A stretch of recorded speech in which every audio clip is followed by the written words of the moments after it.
भारत स्वतंत्र झाला त्यावेळेस रुपयांचे मूल्य डॉलरच्या तुलनेमध्ये नेमकं किती होतं? कोणाचे सरकार असताना रुपयांच्या मूल्यांची नेमकी किती घट झाली आणि आता रुपया घसरलेला आहे? मनमोहन सिंगांच्या कारकिर्दीमध्ये रुपया मजबूत कसा झाला होता आणि आता तो घसरतोय का? याची प्रमुख कारणं काय आहेत आणि सरकारची धोरणं याबाबत सरकारी धोरणं रुपयांच्या बाबतीत फसत चाललेली आहेत का? कच्च्या तेलाच्या किमतीमध्ये होणारी वाढ, 2008ची आर्थिक मंदी, भारताचं कच्च्या तेलावरचं अवलंबित्व आणि आता जगभरामध्ये वाढलेल्या कच्च्या तेलाच्या किमती, कोरोना महामारीचं संकट, डोनाल्ड ट्रम्प यांनी घेतलेला भारतावर लादलेला 50% टॅरिफचा निर्णय, या सगळ्या निर्णयामुळे भारतीय रुपयांवर नेमके कोणते परिणाम झालेले आहेत आणि मनमोहन सिंग पंतप्रधान असताना रुपयांबाबत त्यांच्यावर झालेली टीका, नरेंद्र मोदी यांनी 2013 मध्ये मनमोहन सिंग पंतप्रधान असताना रुपयांबाबत नरेंद्र मोदी यांनी त्यांच्यावर टीका ये केलेली ऐसे होती. नहीं होता मित्रों।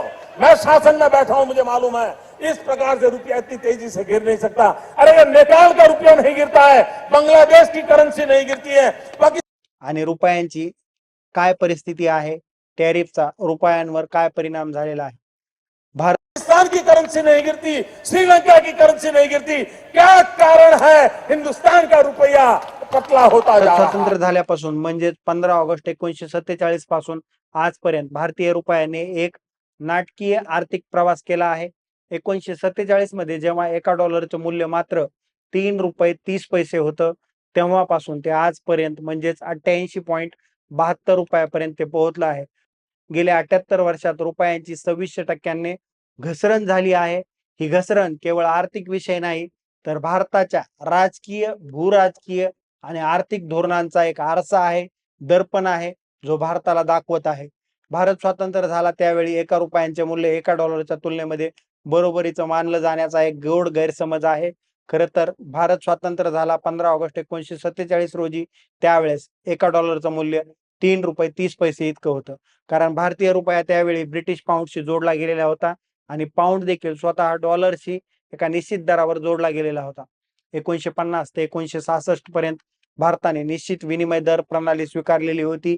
या 16 वर्षात रुपया 4.76 रुपये प्रति डॉलरवर स्थिर होता. मात्र 1962 मधील भारत चीन युद्ध आणि 1965 मधील भारत पाकिस्तान युद्धामुळे भारताची आर्थिक संसाधनं मोठ्या प्रमाणावर खर्च झाले आणि 1966 मधील भीषण दुष्काळाने परिस्थिती आणखीन गंभीर बनत चाललेली होती. यामुळे 1966 मध्ये भारत सरकारला पहिल्या मोठ्या अवमूल्यनाचा निर्णय घ्यावा लागला आणि रुपयांचे मूल्य एकाएकीच 7 रुपये 50 पैसे प्रति डॉलरवर घसरले. ही घसरण 57% होती. हे अवमूल्यन 57% होतं आणि ही एक महत्वाची घडामोड होती. 1970 ते 80 दरम्यान तेल संकट आणि विदेशी कर्ज, 1973-74 मधील अरब तेल निर्यातकांच्या संघटना ज्या आहेत म्हणजेच OAPCने तेल पुरवठ्यांमध्ये अचानक घट केल्यामुळे जगभरातून आर्थिक संकट निर्माण झालं. कच्च्या तेलाच्या किमती $4 प्रति बॅरलवरून $12 पर्यंत पोहोचल्या.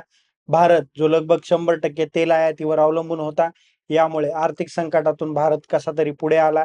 1975 साली रुपया 8.39 रुपये प्रति डॉलरवर आला आणि 1980च्या दशकाच्या अंतर्भागापर्यंत भारत सरकारने यशवंत सिंह परमारराव यांच्या सरकारच्या अंतर्गत आणखीन एक 1985 मध्ये अवमूल्यन करून रुपया 12.37 रुपये प्रति डॉलर पर्यंत पोहोचलेला होता. डॉक्टर मनमोहन सिंग यांच्या नेतृत्वाखाली ते जेव्हा वित्तमंत्री होते, भारत सरकारने रुपयांचे अवमूल्यन केले आणि 1992 मध्ये रुपया 25.92 रुपये प्रति डॉलरवर पोहोचला.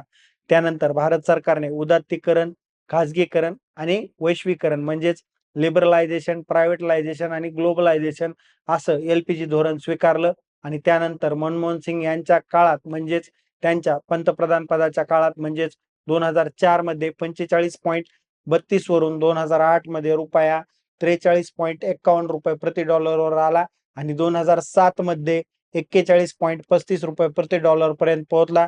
रुपया मजबूत होत होता, परंतु या काळात एक मोठी समस्या वाढू लागली. तेलाचे मूल्य आसमानावर होते. 2008 मध्ये कच्च्या तेलाच्या किमती $147 प्रति बॅरल पर्यंत पोहोचल्या होत्या. आजूबाजूच्या आर्थिक इतिहासातील सर्व काळाचा हा उच्चांक होता. यामुळे वाणिज्य घाटा म्हणजेच ट्रेड डिफिसिट जो आहे तो भारताचा वाढला. महागाई वाढली.